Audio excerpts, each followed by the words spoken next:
ariko nizere ko umeze neza, nizere ko ukomeje kugira ibihe byiza cyane. Uyu munsi turi ku wa kane tariki ni 10 ukwezi no kwa karindwi mwaka 2025. Ni kwizo nk'ibisanzwe mu kiganiro bigezweho kuri channel yacu ya All About TV. Nimba utari wakora subscribe, nimba utari wa likinga, abanza ubikore kugira ngo tujye tubana uko bwije nuko bukeye. Dore urabona ko natwe iyi channel yacu nibwo ikizamuka. Ibigezweho ni ibiki? Nibiri gutrendinga ku mihanda, ndavuga muri showbiz, nibiri gutrendinga mu makuru agiye atandukanye. Ariko kuri uyu munsi turakora ku makuru kuvugwa mu Rwanda.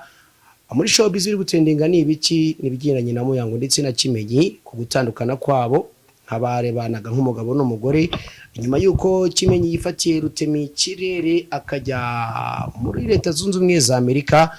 Biravuga ko rero aribwo game yabigiye gutangira, cyangwa se habagiye gushyirwa hanze ibintu byinshi cyane byihishe cyangwa se bimaze igihe bipfukiranye biri inyuma y'amarido ku rugo rwa Kimenyi ndetse na Muyango, nyuma yo gushinjwa ko Muyango yaba aryamana nabo bahuje igitsina. Andi makuru rero ndi bukubwire cyangwa se tugiye kuvugaho kano kanya, ndakubwira ku makuru ya Ingabire Victoire, aho ibyo ari kwifuza byo kuba umwunganira mu mategeko yaba ari umunyamahanga, aho bishobora kwangwa.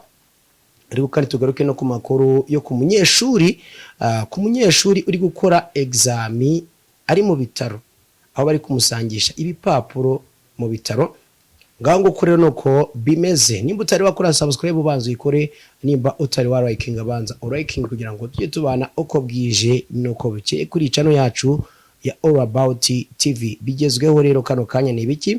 Ariko mbanze nkubwire ko uwitwa Adeline Niyonagize urimo gusoza icyiciro cya kabiri cy'amashuri yisumbuye yakoze ibizamini bya leta mu bitaro kuko aheruka gukora impanuka akavunika akaguru. Uyu munyeshuri imyaka 20 kuri ubu rero ufite sima ku kuguru, wiga ubukirarugendo ku rwunyi rw'amashuri rwa Mutenderi, yasangishijwe impapuro z'ibizamini bya leta aho aryamye mu bitaro bikuru bya Kibungo, aho amafoto rero yafashwe n'abageze ku gitanda cy'ibitaro, aho yifashishije umusego nk'ameza kugira ngo yandike. Agaragara rero ko ari mu kizamini kandi ari kumwe no muri hafi areba uko akora ikizamini nta kibazo. Umukozi ushinzwe uburezi mu karere ka Ngoma Alexander Tuyishime yahamije ko abayobozi bashyizeho ingamba zidasanzwe kugira ngo Niyonagize akora ibizami ndetse atekanye nk'abandi banyeshuri. Ati ubwo ibizamini byari byegereje, Niyonagize yakoze impanuka bisaba ko rero ajyanwa mu bitaro bya Gahinji.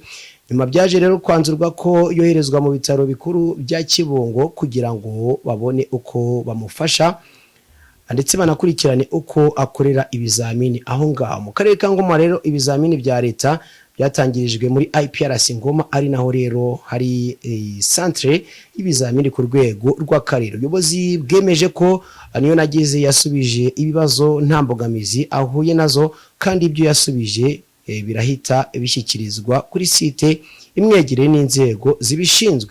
Ku rwego rw'igihugu rero abanyeshuri basaga 2,255 barimo gusoza icyiciro cya mbere ndetse n'icya kabiri cy'amashuri yisumbuye nibo bakoze ibizamini, harimo n'abiga mu mashuri nderabarezi.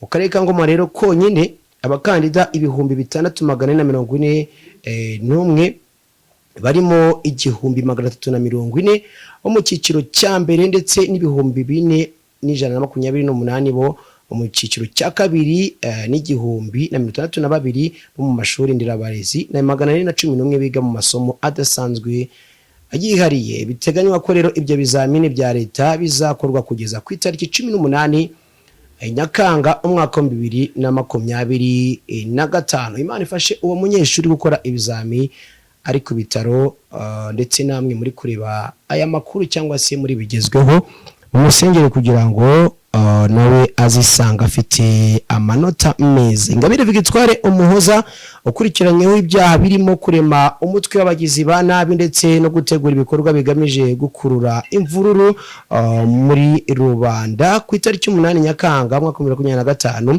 yagejejwe imbere y'urukiko rw'ibanze rwa Kicukiro ngo aburane kwifungwa n'ifungurwa ry'agateganyo. Ariko umucamanza yubahiriza ubusabe bwe yimurira iburanisha ku itariki 15 Nyakanga.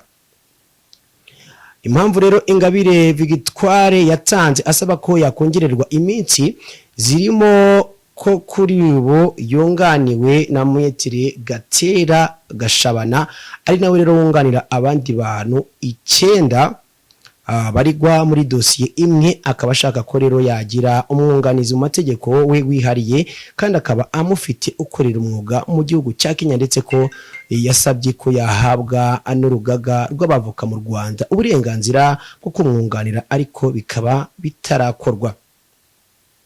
Yabwiye urukiko ati nasabaga ko bamworohereza kubona ibyangombwa byo kuza kumyunganira, ati mudufashe tumwumvishirize urugaga rw'abavoka kumuha uburenganzira bwo kuza gukorera hano mu Rwanda. Kumusubiza rero umucamanza yaramubajije ati ni ngombwa ko urukiko rwinjira mu mikorere y'urugaga cyangwa mwebwe mwakorana n'urugaga? Ni icyo kibazo yahise abazwa.